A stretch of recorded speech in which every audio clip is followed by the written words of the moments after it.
Hello. ഒരു bomb പോലെ Hema commission report വന്ന് വീണ് പൊട്ടിയപ്പോൾ ഉണ്ടായ അനന്തരഫലം എന്തെന്ന് വെച്ചാൽ സിനിമാ രംഗത്തുള്ളവർ മൊത്തം സംശയത്തിന്റെ നിഴലിലായി എന്നുള്ളതാണ്. വ്യക്തിപരമായ കാര്യങ്ങൾ മൊത്തം വെട്ടിമാറ്റിയ റിപ്പോർട്ടാണിത്. അതായത് ഒരു നനഞ്ഞ ബോംബ്. എന്നിട്ടും അത് മലയാള സിനിമാ രംഗത്തെയാകെ തകിടം മറിച്ചു എന്നുള്ളതാണ് വാസ്തവം. ആരെയും വിശ്വസിക്കാൻ കഴിയാത്ത അവസ്ഥ. ഇതിനു കാരണക്കാരായ WCCയിലെ അംഗങ്ങൾ പോലും ആരോപണ വിധേയരാണ്. കുറെ മികച്ച സിനിമകളാൽ മലയാള സിനിമ കത്തിയുന്ന ഈയൊരു വർഷത്തിലാണ് ഇങ്ങനെ സംഭവിച്ചു എന്നത് നിരാശാജനകമാണ്. പക്ഷേ ഇതുകൊണ്ട് എന്തു ഗുണമാണ് മലയാള സിനിമയ്ക്ക് ഉണ്ടായത്, അല്ലെങ്കിൽ ഉണ്ടാകേണ്ടത്? 4-5 ജൂനിയർ ആർട്ടിസ്റ്റുകൾ വന്ന് തങ്ങൾക്കുണ്ടായ ദുരനുഭവങ്ങൾ പറഞ്ഞു. നിലനിൽപ്പും അപമാനിക്കപ്പെടുമെന്നുള്ള പേടിയും കൊണ്ട് മിക്കവരും ഉള്ളു തുറക്കുന്നില്ല എന്നതാണ് വാസ്തവം. സാമ്പത്തികമായ പറ്റിക്കലുകൾ, വ്യക്തിപരമായ ഉച്ചനീചത്വങ്ങൾ, മദ്യത്തിന്റെയും മയക്കുമരുന്നിന്റെയും അതിപ്രസരം, അങ്ങനെ എന്തൊക്കെ നടക്കുന്നു സിനിമാ രംഗത്ത്. ഇതിനെല്ലാം എതിരെ ഗവൺമെന്റിന് എന്ത് ചെയ്യാൻ കഴിയും?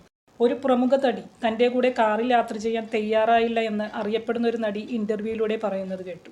പ്രൊഡക്ഷൻ കൺട്രോളർമാർ ഡ്രൈവർമാരെയും മറ്റുള്ളവർക്കൊപ്പമിരുന്ന് ഭക്ഷണം കഴിക്കാൻ അനുവദിക്കില്ലെന്നും പ്രൊഡക്ഷനിൽ ഉപയോഗിക്കുന്ന കാറിന് വരെ ഉച്ചനീചത്വങ്ങളുണ്ടെന്നും വാർത്ത കണ്ടു. പറഞ്ഞ തുക കൊടുക്കാതെ ഒരു കോൺട്രാക്ട് പോലുമില്ലാതെ സാമ്പത്തികമായി പറ്റിക്കപ്പെടുന്നതിനെപ്പറ്റി പലരും പറയുന്നത് കേട്ടു. ലൊക്കേഷനിൽ ഭക്ഷണത്തിന് വരെ വേർതിരിവ് കാണിക്കുന്നു.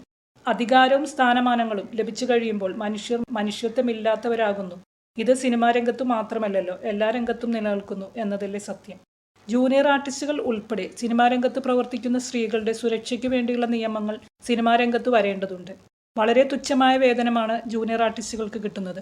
അവർ ഇടനിലക്കാരാൽ വലിയ തോതിൽ പറ്റിക്കപ്പെടുന്നുണ്ട്. അവർക്ക് ഒരു മിനിമം വേതനം നിശ്ചയിക്കപ്പെടണം. ശുചിമുറി തുടങ്ങിയ സൗകര്യങ്ങൾക്ക് നിഷ്കർഷ ഉണ്ടാവണം. ക്യാരക്ടർ റോളുകളിൽ അഭിനയിക്കുന്ന ആർട്ടിസ്റ്റുകൾക്കും വേതനത്തിന്റെ കാര്യത്തിൽ നിയമവ്യവസ്ഥ ഉണ്ടാകണം. താഴേക്കിടയിൽ പ്രവർത്തിക്കുന്ന ടെക്നീഷ്യൻസിന്റെ കാര്യത്തിലും മിനിമം വേതന വ്യവസ്ഥകൾ കൊണ്ടുവരണം. ഏതൊരു തൊഴിലിടവും പോലെ സ്ത്രീകൾക്ക് മാന്യമായി നിലനിന്നു പോരാനുള്ള ഒരു ഇടമാവട്ടെ സിനിമാ രംഗവും എന്ന് സിനിമയെ സ്നേഹിക്കുന്ന, കലയെ സ്നേഹിക്കുന്ന എല്ലാ സ്ത്രീകളും ആഗ്രഹിച്ചു പോകുന്നു. ഇതിനെല്ലാത്തിനുമുള്ള ഒരു തുടക്കമാവട്ടെ ഹേമ കമ്മീഷൻ റിപ്പോർട്ട്. വീഡിയോ ഇഷ്ടമായെങ്കിൽ ലൈക്ക്, ഷെയർ ആൻഡ് സബ്സ്ക്രൈബ്. ഇനിയും മറ്റൊരു വീഡിയോയിൽ കാണാം. ബൈ.